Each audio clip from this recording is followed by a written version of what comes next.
बहुत सी उम्मीदें अभी भी हर नागरिक की बनी हुई है इस राज्य की। हम सभी चाहते हैं कि ये राज्य नंबर 1 हो और जो मुख्यमंत्री का सपना है कि हमारी इकॉनमी भी नंबर 1 हो, वो भी समय दूर नहीं है जब ये सब संभव होगा। धन्यवाद।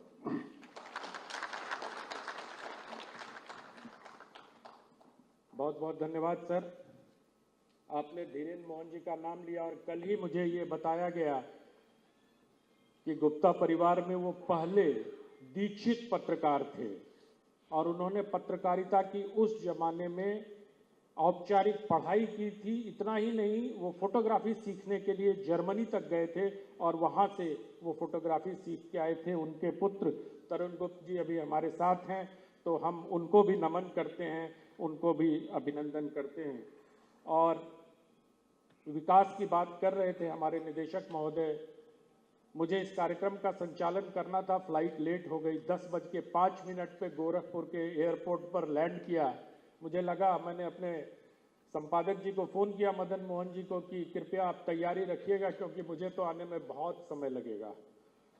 लेकिन मैं 7 मिनट में एयरपोर्ट से यहाँ पहुँच गया। ये है गोरखपुर का विकास और ये है रिंग रोड। इसके लिए अब माननीय मुख्यमंत्री जी भी इसके लिए हैं और सांसद जी भी स्थानीय बैठे हुए हैं, रवि किशन जी।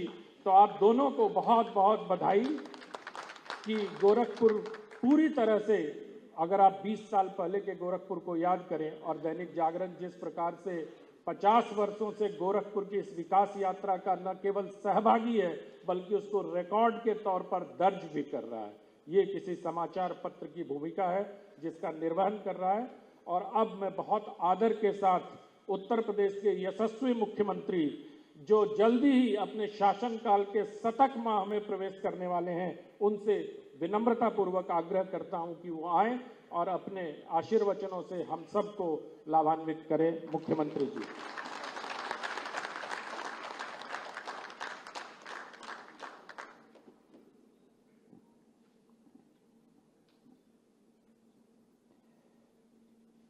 लोकप्रिय हिंदी दैनिक जागरण के गोरखपुर संस्करण के 50 वर्ष की यात्रा पर आधारित आज के इस कार्यक्रम में दैनिक जागरण के निदेशक श्री सुनील गुप्त जी, प्रबंध संपादक श्री तरुण गुप्त जी,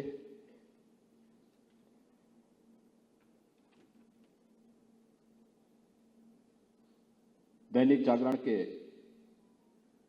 संपादक श्री आशुतोष शुक्ल जी, आज के इस कार्यक्रम में उपस्थित गोरखपुर के माननीय सांसद श्री रवि किशन शुक्ल जी, माननीय जन महापौर डॉक्टर मंगलेश श्रीवास्तव जी, अन्य माननीय हमारे जनप्रतिनिधिगण,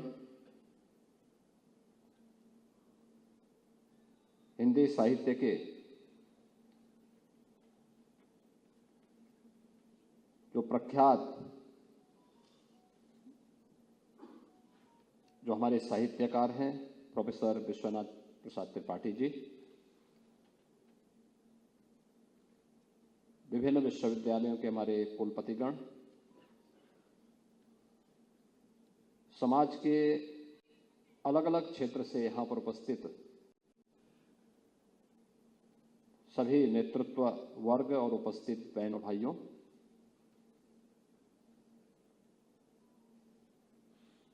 मैं धन्यवाद देता हूं यहाँ के स्थानीय संपादक दैनिक जागरण को,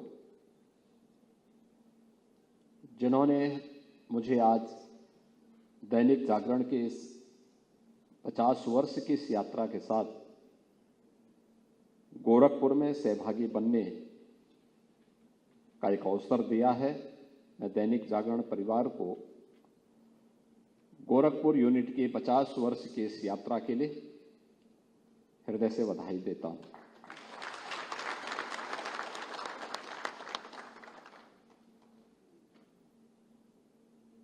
व्यक्ति हो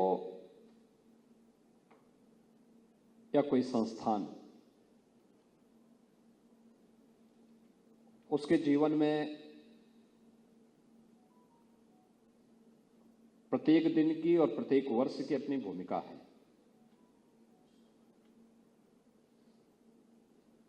और वह भी प्रतिस्पर्धा के इस युग में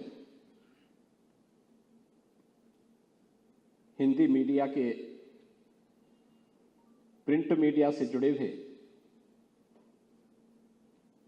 उस प्रतिस्पर्धा से जुड़े हुए एक महत्वपूर्ण समाचार पत्र का 50 वर्ष की यात्रा, यह एक शानदार यात्रा के रूप में स्मरणीय होगी। याद करिए, आज से 50 वर्ष पहले जब आज ही के दिन दैनिक जागरण का गोरखपुर के पहले संस्करण की प्रतियां यहां के नागरिकों के हाथों में आई होगी, तब दैनिक जागरण यहां का अग्रणी पत्र नहीं माना जाता था। एक शुरुआत थी और शुरुआती दौर में जो प्रयास हुए, दैनिक जागरण 19 अप्रैल 1975 को यहां से उसका पहला संस्करण निकलना प्रारंभ हुआ कि जून 75 में देश के अंदर आपातकाल लागू हो गया। यानी बामुश्किल अपनी 2 महीने की यात्रा भी पूरी कर पाया था कि उसके मात्र 6 दिन के बाद आपातकाल घोषित हो गया। और आपातकाल की स्थिति क्या थी, वह किसी से छुपी भी नहीं है। मीडिया भी सेंसर की चपेट में आ जाता है। सभी लोकतांत्रिक संस्थाएं पूरी तरीके से अपनी स्वाधीनता खो देती हैं। संविधान का गला रौंद दिया जाता है और यही हुआ था 1975 में। लेकिन उस सब के बावजूद लोकतंत्र को पुष्ट करने के लिए, जो हम बार बार कहते हैं कि अगर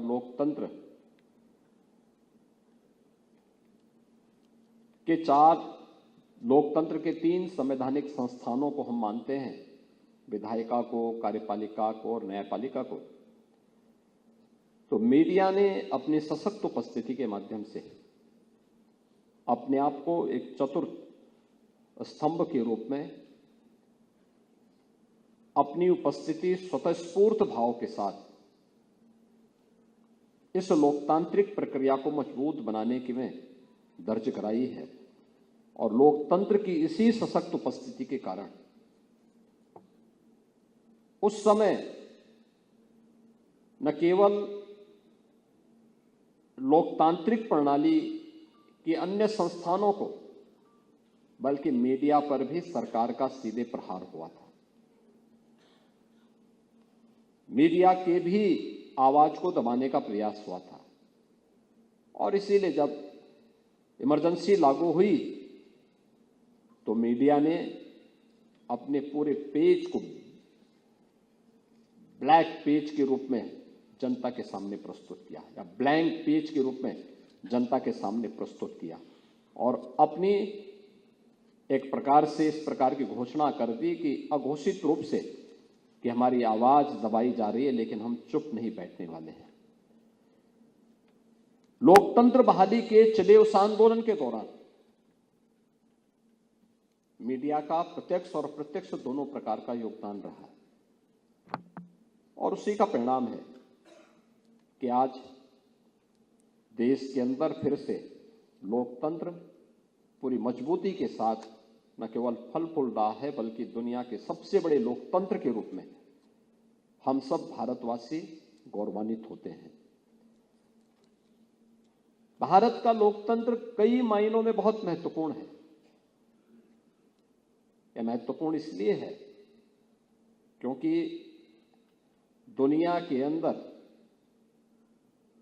आप उन देशों को जो अपने आप में लोकतंत्र के स्वयंभू ठेकेदार के रूप में आज दुनिया पे दादागिरी दिखाते हैं, अगर आप देखेंगे तो उन देशों के यहाँ लोकतांत्रिक व्यवस्था लागू होने के बाद उन्होंने अश्वेतों को लोकतांत्रिक अधिकार बहुत बाद में दिया।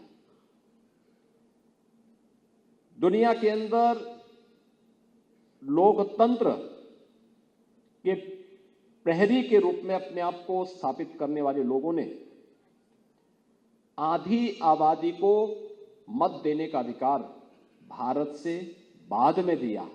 लेकिन भारत ने जब 1952 में अपना पहला चुनाव किया था, आम चुनाव किया था, जनरल इलेक्शन भारत के पहले हुए थे, पहले दिन से ही भारत के अंदर बिना भेदभाव के कोई जाति, कोई मत, कोई मजहब, कोई क्षेत्र, कोई भाषा, कोई लिंग का भेदभाव छोड़े बगैर भारत के हर वयस्क मतदाता को अपना मत देने का अधिकार भारत के संविधान ने भारत के प्रत्येक नागरिक को दिया है। और यह हमारी सशक्त उपस्थिति लोकतंत्र के प्रति भारत के नागरिकों के लिए, जो हम भारत के लोग भारत के संविधान की यह अभिव्यक्ति है, यह न केवल संविधान की प्रस्तावना में बल्कि भारत के लोकतंत्र को सशक्त बनाने में भी उस भूमिका को रेखांकित करती है।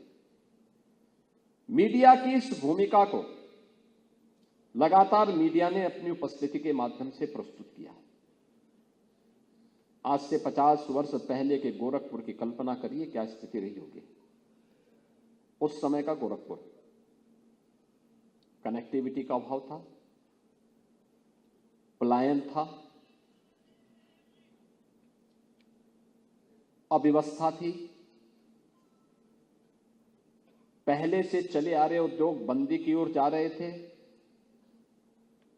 बाढ़ थी, तमाम प्रकार की बीमारियां थी।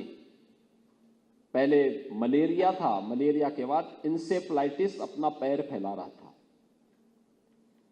और फिर यहां पर एक वो दौर चला जब माफिया गैंग न केवल गोरखपुर को बल्कि पूरे पूर्वी उत्तर प्रदेश को अपनी चपेट में ले लिया था। विकास की उस प्रक्रिया को ठप करने वाली वह व्यवस्था और उन स्थितियों में मीडिया के एक बीज का रोपण गोरखपुर के अंदर दैनिक जागरण के रूप में होता है। दैनिक जागरण यहां आता है, अपनी सशक्त उपस्थिति के साथ आगे बढ़ता है। अब दैनिक जागरण की इस यात्रा को जब हम आगे देखते हैं, याद रखना, मीडिया ग्रुप जब भी कोई भी व्यक्ति हो या समाज हो या कोई संस्थान हो, जब भी वह अपनी विरासत से भटकेगा, उसके सामने पहचान का संकट खड़ा होगा। वह देश हो या समाज हो या संस्थान हो या व्यक्ति हो, इन चारों पर बराबर लागू होता है। और मैं इस बात के लिए दैनिक जागरण के संस्थापकों को और उनके प्रधान संपादकों को हृदय से इस बात के लिए धन्यवाद दूंगा और उनका अभिनंदन करूंगा कि उन्होंने भारत की विरासत को सर्वोच्च प्राथमिकता देते हुए राष्ट्रीय मुद्दों और मूल्यों पर अपनी अटूट निष्ठा रखते हुए सदैव कलम की धार को उस मजबूती के साथ आगे बढ़ाने का काम किया। ये दैनिक जागरण की अपनी विरासत के प्रति, अपनी राष्ट्रीयता के प्रति प्रतिबद्धता का एक उदाहरण है। और उस प्रतिबद्धता की कीमत दैनिक जागरण को चुकानी पड़ी थी। जब हल्ला बोल का नारा हुआ था, दैनिक जागरण के कार्यालयों पर हमले हुए थे, आगजनी करने के प्रयास हुए थे, धमकियां दी गई थी, यह दूसरी इमरजेंसी थी। यानी 1975 के बाद दूसरी इमरजेंसी थी जब इन्होंने अपनी विरासत और अपनी राष्ट्रीयता को अपनी लेखनी के माध्यम से, अपनी कलम की धार के माध्यम से अभिव्यक्त करना प्रारंभ किया, तो तब भी इनकी आवाज को दबाने का प्रयास हुआ। लेकिन दैनिक जागरण तब भी अपनी विचारधारा से टस से मस नहीं हुआ। उसने कहा नहीं, हम अपनी मीडिया के प्रति अपनी वचनबद्धता से बंधे हुए हैं कि हम अपनी राष्ट्रीयता से और अपनी विरासत से अलग नहीं हट सकते हैं।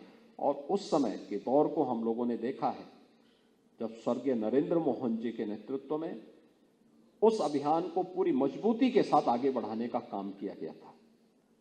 आज भी आप देखते होंगे बहुत सारे लोग इस प्रकार के फतवे जारी करते हैं कि फलाना ग्रुप को बंद कर देना चाहिए, फलाने ग्रुप के बाद, यानी वो अपने तरीके से उनकी, क्योंकि अंतःकरण में उनके मन में वही अधिनायकवादी भाव है, तानाशाही भाव है। वे किसी को विकास करते हुए नहीं देखना चाहते, वे किसी को पनपते हुए नहीं देखना चाहते।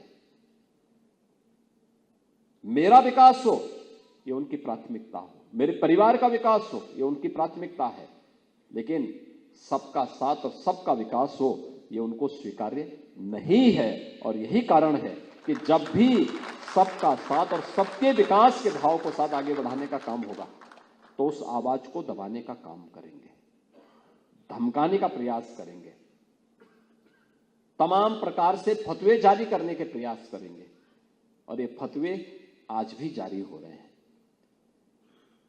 मित्रों, 50 वर्ष की ये यात्रा विरासत और विकास की एक अद्भुत यात्रा भी है। आज एक अग्रणी न्यूज़पेपर के रूप में दैनिक जागरण की उपस्थिति न केवल उत्तर भारत में, मध्य भारत में, बल्कि पूर्वी उत्तर प्रदेश में तो है ही, लेकिन उत्तर भारत में भी पूरी मजबूती के साथ हम सब इसकी उपस्थिति देख सकते हैं। लेकिन उसने बेहतर समन्वय बनाया है विरासत और विकास की। जिस अभियान को नेतृत्व वर्तमान में प्रधानमंत्री मोदी जी देश के अंदर कर रहे हैं, उस अभियान को दैनिक जागरण ने सदैव अपना समर्थन दिया है। मुझे याद है 1990 के दशक में श्री राम जन्मभूमि आंदोलन चल रहा था, और राम जन्मभूमि आंदोलन के दौरान दैनिक जागरण की जो संपादकीय थी, आप उनको देखें। दैनिक जागरण के उस दौरान जितने भी संपादकीय आलेख हुआ करते थे, इनको देखने के लिए हम लोग देखते थे कि चौराहे पर बैठ करके लोग पढ़ते थे उनको। नौजवान उनके माध्यम से भाषा को सुधार करने का प्रयास करते थे। उस दौरान लोग अपनी राष्ट्रीयता के साथ कैसे जुड़ना है, हमारी जीवन की प्रतिबद्धता क्या हो सकती है, इनको देखने का काम उस दौरान के संपादकीय आलेख अगर आप देखेंगे तो दैनिक जागरण उस दिशा में एक बड़ी लंबी रेखा खींचता है जहां पे कोई दूसरा सामने नहीं टिकता है। और ये चीजें दिखाती हैं कि आखिर हम किसी एक संस्थान के साथ जुड़े हैं, किसी एक ग्रुप के साथ जुड़े हैं, किसी एक संगठन के साथ जुड़े हैं, लेकिन हमारी प्रतिबद्धता क्या है। सरदार अटल जी ने कहा था कि सिद्धांत विहीन संस्थान हो या व्यक्ति या संगठन, वो अपने आप में एक समस्या है। जो मूल्यों और आदर्शों से भटका हुआ है वो अपने आप में एक समस्या है। पेंडुलम की तरह होती है उसकी स्थिति, कोई लक्ष्य नहीं होता है, वो किसी लक्ष्य को प्राप्त भी नहीं कर सकता है। और इसलिए व्यक्ति हो या संस्थान, उसको अपनी वैचारिक प्रतिबद्धता को बताना पड़ेगा कि इस राष्ट्र के प्रति, समाज के प्रति उसकी क्या जिम्मेदारी है और उसने कितनी ईमानदारी के साथ अपनी इन जिम्मेदारियों का निर्वहन किया है। और अगर जब उन जवाबदेही को सुनिश्चित करने की बात आएगी तो दैनिक जागरण उसमें खरा उतरता हुआ आपको मीडिया ग्रुप में दिखाई देगा। मैं दैनिक जागरण परिवार को इस बात के लिए धन्यवाद दूंगा कि उनके संस्थापकों ने, उनके प्रारंभिक जो प्रधान संपादक थे, प्रबंधन थे, उन सब ने जो कुछ इस समाचार पत्र प्रारंभ करते समय देखा था, वह आज भी उसी रूप में आगे बढ़ती हुई दिखाई दे रही है। आज का समय मीडिया के लिए एक चुनौतीपूर्ण समय है। पिछले 20 वर्ष के दौरान मीडिया के स्वरूप बदले हैं। प्रिंट मीडिया, विजुअल मीडिया का एक रूप हमारे सामने आया है। विजुअल मीडिया के बाद अब डिजिटल और सोशल मीडिया का रूप, और डिजिटल और सोशल मीडिया यानी जिसको आप बेलगाम घोड़ा कह सकते हैं, कोई नियंत्रण नहीं किसी का। उसमें भी डीप फेक का मामला किस हद तक कट एंड पेस्ट के माध्यम से कैसे अव्यवस्था फैलाई जा सकती है, दुनिया के अंदर कैसे तबाही मचाई जा सकती है, यह भी हम देख रहे हैं। लेकिन अलग अलग वर्ग के लोगों का, अलग अलग ग्रुप का अलग अलग पसंद भी हो चुकी है। उन स्थितियों में इस नई प्रतिस्पर्धा में का सामना करते हुए भी दैनिक जागरण पूरी मजबूती के साथ अपनी इस 50 वर्ष की इस यात्रा को आगे बढ़ा रहा है। मैं इसके लिए दैनिक जागरण परिवार को हृदय से बधाई देता हूं। मित्रों, 50 वर्ष की इस यात्रा में गोरखपुर ने भी अब बहुत कुछ बदलाव देखा है। आज गोरखपुर को कोई बीमारी का अड्डा नहीं बोल सकता। आज कोई पूर्वी उत्तर प्रदेश से पलायन की बात नहीं कर सकता। आज कोई पूर्वी उत्तर प्रदेश में या गोरखपुर में यहां पर किसी बीमारी की चर्चा के लिए एक बदनाम जगह के रूप में नहीं दर्ज कर सकता। आज कोई यहां पर माफिया गैंग अव्यवस्था पैदा कर रहा है, इसके बारे में कोई गोरखपुर को या पूर्वी उत्तर प्रदेश को या उत्तर प्रदेश को बदनाम नहीं कर सकता है। आज गोरखपुर हो या पूर्वी उत्तर प्रदेश या उत्तर प्रदेश, पहचान के संकट का मोहताज नहीं है। आज उसकी पहचान है। देश के अंदर, दुनिया के अंदर कहीं जाएंगे, भारत की विरासत के प्रतीक के रूप में उत्तर प्रदेश वासियों को देश भी और दुनिया भी सम्मान देता है। विरासत को विकास की प्रक्रिया के साथ मजबूती के साथ जोड़ने वाले राज्य के रूप में उत्तर प्रदेश की सशक्त उपस्थिति को हर व्यक्ति स्मरण कर रहा है।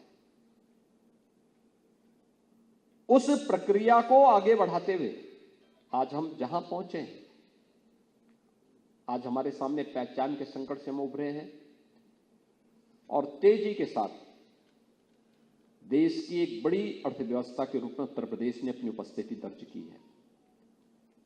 एक समग्र विकास के जिस रोड मैप को हम लोगों ने आज से 8 वर्ष पहले उत्तर प्रदेश में प्रारंभ किया था, आदरणीय प्रधानमंत्री जी के मार्गदर्शन में जो रोड मैप हम लोगों ने उत्तर प्रदेश के लिए तैयार किया था, आज उत्तर प्रदेश के अंदर वह हम सबके सामने है। उसका एक लघु स्वरूप अगर देखना है कि उत्तर प्रदेश की सामर्थ्य क्या है, जो संभावनाएं थी, उन संभावनाओं को सामर्थ्य में बदलने के लिए उत्तर प्रदेश ने कैसे इस यात्रा को आगे बढ़ाया है। 2025 का महाकुंभ प्रयागराज उसका एक उदाहरण आपके सामने है। जो भी आया प्रयागराज में, महाकुंभ में 13 जनवरी से 26 फरवरी के बीच में इन 45 दिनों की आयोजन में जो भी आया अभिभूत होकर के गया। उत्तर प्रदेश में जो भी आया, उत्तर प्रदेश ने आतिथ्य सत्कार का एक अद्भुत उदाहरण प्रस्तुत किया। याद करिए, वह घटना वह भी किसी समाचार पत्र में ही आया था, जहां पे सुदूर दक्षिण से आने वाले यात्रियों की एक बस पहली बार साहस की थी कि उत्तर भारत में वे महाकुंभ में वे भी आस्था का स्नान करें। रास्ते में बस खराब हो गई। खराब होने के बाद जब वे आगे बढ़े तो उनके कुछ लोग गए ढूंढने के लिए कि कहां हमें मिस्त्री मिलेगा। तो एक घर में शादी हो रही थी। उनको पता लगा कि सुदूर दक्षिण से लोग उत्तर प्रदेश में स्नान करने के लिए आए हैं महाकुंभ में। तो उसके पूरे परिवार के लोग गए, उनसे कहा कि भाई चलिए आप हमारे घर में वहां पहले भोजन ले लीजिए। तो भूखे थे लोग, वे लोग आए वहां से, क्योंकि उनको रास्ते में लंबे समय तक इंतजार करना पड़ा था कि कहां जाएं, कैसे करें, गाड़ी कहां मिलेगी, क्या थी। लेकिन जब वे वहां से वो चले तो गए, तो उन्होंने कहा पूरा सजा हुआ था। उन्होंने पूछा कि भाई ये क्या है आपके घर? उन्होंने कहा हमारे घर में आज लड़की की शादी है और थोड़ी देर में बारात आने वाली है। तो उन्होंने कहा भाई हम तो 50 लोग हैं, अगर हम खाना खा लेंगे तो बाराती क्या खाएंगे? उन्होंने कहा नहीं, आप आए हैं, आप हमारे अतिथि हैं, आप पहले खाना खा लेंगे, बारातियों के लिए हम फिर बना लेंगे। यह आतिथ्य सत्कार का अद्भुत उदाहरण था। और फिर उस गांव के लोगों ने दूसरी बस की व्यवस्था की और उन्हें प्रयागराज तक पहुंचाया और पीछे उनके ड्राइवर को रखा साथ में और कहा, फिर उनकी गाड़ी के लिए मिस्त्री मंगाया, गाड़ी ठीक करवाई और फिर उस गाड़ी को प्रयागराज भेजा, जिससे फिर वे वापस जा सके। ऐसे अद्भुत उदाहरण आतिथ्य सत्कार के उत्तर प्रदेश वासियों ने इस दौरान दिए। और कानून व्यवस्था के बारे में तो बोलना ही क्या था। 66 करोड़ लोग आ गए, कोई लूट नहीं, कोई अपहरण नहीं, कोई छेड़खानी नहीं, कहीं कोई अव्यवस्था नहीं।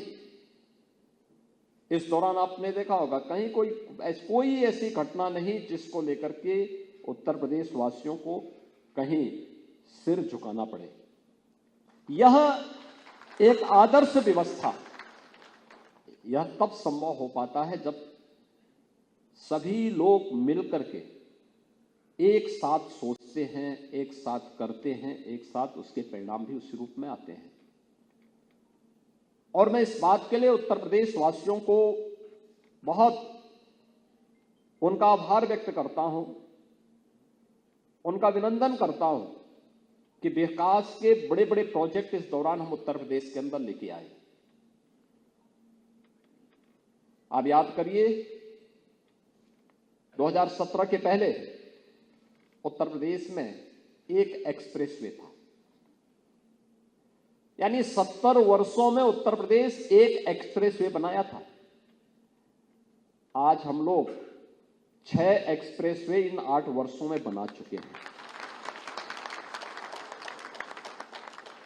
8 एक्सप्रेसवे 6 बना चुके हैं और 7 पे वर्तमान में हमारा कार्य चल रहा है।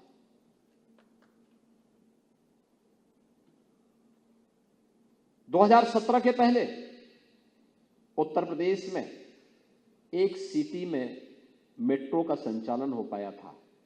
आज हम 6 सिटी में मेट्रो का संचालन कर रहे हैं। हाईवे का सबसे बड़ा संजाल आज के दिन पे नेटवर्क हमारे पास है। रेलवे का सबसे बड़ा नेटवर्क उत्तर प्रदेश के पास है। इंटर-स्टेट कनेक्टिविटी को 4 लेन से जोड़ने वाला पहला राज्य उत्तर प्रदेश है। देश की पहली रैपिड रेल उत्तर प्रदेश के अंदर प्रारंभ हुई है और पहला इनलैंड वाटरवे वाराणसी से हल्दिया के बीच में यह भी उत्तर प्रदेश के अंदर प्रारंभ हुआ है। आज उत्तर प्रदेश देश की एक तेजी से बढ़ी, एक उभरती हुई अर्थव्यवस्था के रूप में आगे बढ़ा है। याद करिए, जो लोग अर्थशास्त्र के सामान्य जानकारी भी रखते होंगे उनको याद होगा, देश जब आजाद हुआ था, उत्तर प्रदेश जो कि कृषि बाहुल्य क्षेत्र था, उर्वरा भूमि थी, अच्छा जल संसाधन था, देश की अग्रणी अर्थव्यवस्था माना जाता था। जो भी था उसमें भी देश के अंदर टॉप की अर्थव्यवस्था में उत्तर प्रदेश था। जैसे जैसे औद्योगिकीकरण का वो चलता गया और उसके बाद देश के अंदर सरकार पर सरकार बदलती गई, देश के अंदर पंचवर्षीय योजनाएं बनती गई, देश विकास के नित नए प्रतिमान को छूता गया, लेकिन उत्तर प्रदेश की अर्थव्यवस्था लगातार नीचे की तरफ जा रही थी। प्रति व्यक्ति आय लगातार नीचे होती गई। 1947 से 1950 तक उत्तर प्रदेश की पर कैपिटा इनकम जो थी, प्रति व्यक्ति जो आय थी, वह नेशनल एवरेज से उत्तर प्रदेश की प्रति व्यक्ति आय उससे ऊपर थी। उत्तर प्रदेश देश की अर्थव्यवस्था का सबसे अच्छा उदाहरण था। और आज जब 2017 में हम लोग आए थे, तब उत्तर प्रदेश की प्रति व्यक्ति आय देश की नेशनल एवरेज की 1/3 रह गई थी, 1/3 रह गई थी। कहां पहुंचा दिया था उत्तर प्रदेश को? पहचान का संकट अलग था। पहचान का संकट किस कदर था, आप सहज अनुमान लगा सकते हैं। यानी कुछ जनपद तो ऐसे थे जिनके नाम पे धर्मशाला में भी कमरा नहीं मिलता था। दुनिया के अंदर उस समय कैसी छवि बनाई थी, ये किसी से छुपा हुआ नहीं है। उत्तर प्रदेश सरकार के एक मंत्री यूएस गए थे 2013 में, और जब वे वहां गए तो थे कि एक दुनिया के नामचीन विश्वविद्यालय में वह कुंभ के बारे में केस स्टडी बताएंगे। और वहां जाते ही उत्तर प्रदेश के नाम पर और उनके नाम के कारण एयरपोर्ट में ही उनको पहले नंगा करके खड़ा किया गया और कहा कि पहले तुम्हारी तलाशी होनी है पूरी, और उसके बाद उनको एयरपोर्ट से बैरंग वापस आना पड़ा था। यह उत्तर प्रदेश की स्थिति थी। पहचान का संकट था, बीमारू राज्य माना जाता था, देश के विकास का बैरियर माना जाता था। यह मान्यता थी दिल्ली में, क्योंकि 5 बार मैं गोरखपुर से सांसद था और मैं इस बात को मानता था वहां पे कि वहां के गलियारों में एक चर्चा होती थी कि कोई भी स्कीम हम बनाते हैं, लेकिन वह लखनऊ पहुंचते पहुंचते वह उस स्कीम को फेल होने का एक माध्यम बन जाता है। और आज मुझे बताते हुए प्रसन्नता है कि उत्तर प्रदेश बीमारू नहीं है, देश की अर्थव्यवस्था का एक ग्रोथ इंजन बनकर के उभरा है। जो उत्तर प्रदेश 2016-17 में मात्र 12,75,000 करोड़ रुपए की अर्थव्यवस्था था, आज वह उत्तर प्रदेश मात्र 8 वर्ष में, यानी 12,75,000 तक पहुंचने में लगे थे 70 वर्ष, और इस 12,75,000 करोड़ को हमें 30 लाख करोड़ पहुंचाने में लगे हैं मात्र 8 वर्ष। आज के दिन पर उत्तर प्रदेश 30 लाख करोड़ रुपए की एक अर्थव्यवस्था है। हमने पर कैपिटा इनकम को 46,000 करोड़ रुपए से बढ़ा करके अब इसको 1,10,000 तक पहुंचा दिया है, यानी दोगुने से भी अधिक हम, यानी जिसको पहुंचाने में 70 वर्ष लगे थे, वह मात्र उससे भी ज्यादा हम लोग मात्र 8 वर्ष में उन लक्ष्यों को प्राप्त किए हैं। उत्तर प्रदेश की शानदार यात्रा को आगे बढ़ाने के लिए केवल स्लोगन नहीं है, जमीनी धरातल पर सबको साथ लेकर के चलने की जो सामर्थ्य थी, यही है सबका साथ और सबके विकास का। विकास सबका होगा, पिक एंड चूज नहीं होगा। विकास की यात्रा समान रूप से आगे बढ़ेगी। केवल पास से नहीं काम चलने वाला। जो घोषणाएं होती हैं अक्सर, उससे नहीं, ये पास के साथ भी होगा, और साथ की यात्रा ही समग्र विकास की यात्रा है। विकास की समग्र विकास की इस यात्रा का आज उत्तर प्रदेश के अंदर आप कहीं जाएंगे, काशी में काशी विश्वनाथ धाम के साथ साथ काशी की कायाकल्प प्रधानमंत्री मोदी जी के नेतृत्व में जिस प्रकार से हुआ है वो किसी से छुपा हुआ नहीं। प्रयागराज सिटी, ये सब ऐसी सिटी थी जहां पे पहले किसी माफिया के नाम से जानी जाती थी, आज माफिया के नहीं, महाकुंभ के नाम पे जानी जा रही है।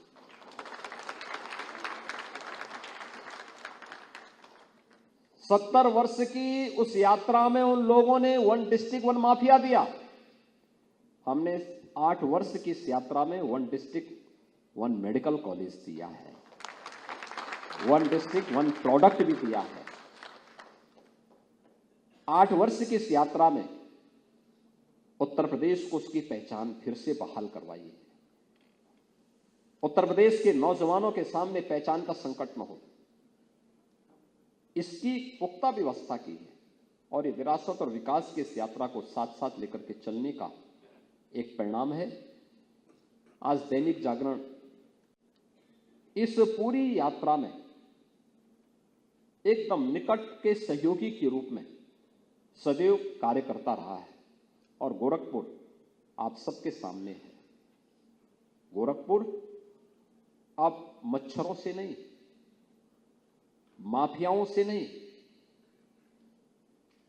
इंसेफ्लाइटिस और मलेरिया जैसी बीमारियों से नहीं, बल्कि पूर्वी उत्तर प्रदेश के अंदर एक शिक्षा के, एक स्वास्थ्य के, एक व्यापार के और एक रोजगार के प्रमुख केंद्र के रूप में अपनी पहचान बना करके तेजी के साथ आगे बढ़ रहा है।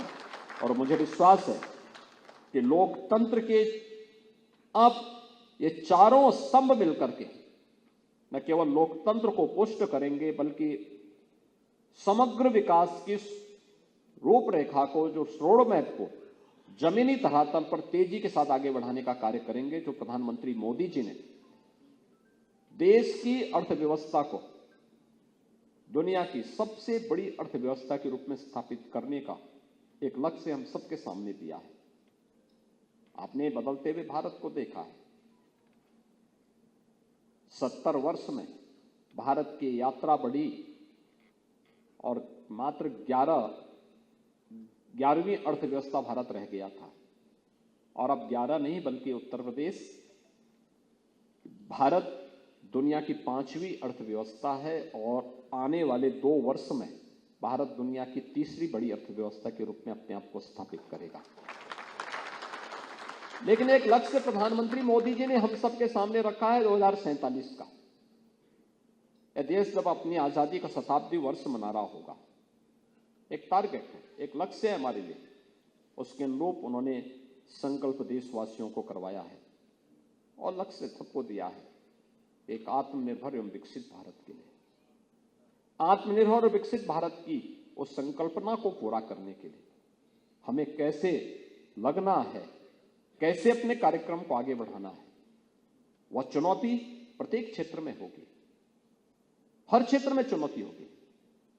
याद करिए 2014 के पहले का भारत, हर दिन समाचार पत्रों की बैनर न्यूज क्या होती थी? इतने किसानों ने आत्महत्या की। यहां पर मैं देखता था दैनिक जागरण की बैनर न्यूज क्या होती थी कि कुशीनगर में इतने मुसहर भूख से मरे, फलाने जनपद में इतने लोग भूख से मरे। जब मुसहर के भूख की मौत के समाचार 2003-04 में मैंने पहली बार समाचार पत्रों में पढ़े थे तो मैं वहां का सांसद नहीं था, मैं सांसद तो गोरखपुर का था, लेकिन मैं अपने कुछ कार्यकर्ताओं के साथ उन जगहों का भ्रमण करने के लिए गया कि क्या है, भूख के पीछे कैसे मौतें हो रही हैं, राशन गरीबों का कौन खा जा रहा है। मैं गया था उन क्षेत्रों का भ्रमण करने के लिए। मैं भौचक था, मैं वहां देख के भौचक था कि भूख से मरने वाले लोग मुसहर जाति के थे और उनके पास जो झोपड़ी थी वह झोपड़ी की ऊंचाई कुल आप मान सकते हैं कि 4 से 4.5 फुट से ऊंची नहीं थी। दीवार भी फूस की, ऊपर छप्पर भी फूस का, घर में बर्तन बामुश्किल एक कोई बर्तन था, कुछ भी अन्य नहीं था। और उसमें भी मैं उनसे जब पूछा वहां पे, मैंने कभी आप लोग यहां पे पक्का मकान क्यों नहीं बनाते हैं? उन्होंने कहा साहब ये जमीन भी हमारी नहीं है, कोई आता है वो हमें उखाड़ यहाँ से उजाड़ देता है, फिर हम लोगों को कहीं और जगह हमें ये झोपड़ी रखनी पड़ती है, इसलिए हमने फूस की सब बनाई हुई है। और उसके बाद फिर हम लोगों ने अभियान चलाया, आंदोलन हम लोगों ने किए, थोड़ा बहुत उसके परिणाम आते थे लेकिन अस्थायी समाधान नहीं होते थे। ऐसे ही 54 गांव बनटांगिया के थे, यानी आप देश आजाद हो गया 1947 में, पहला आम चुनाव हो गया 1952 में, लेकिन 2017 तक उन लोगों को राजस्व गांव का दर्जा न मिलने के कारण वोटिंग राइट नहीं थी। वोटिंग राइट नहीं यानी यहां के नागरिक, लेकिन उनको अपना नागरिक मानने से भारत ने मना कर दिया।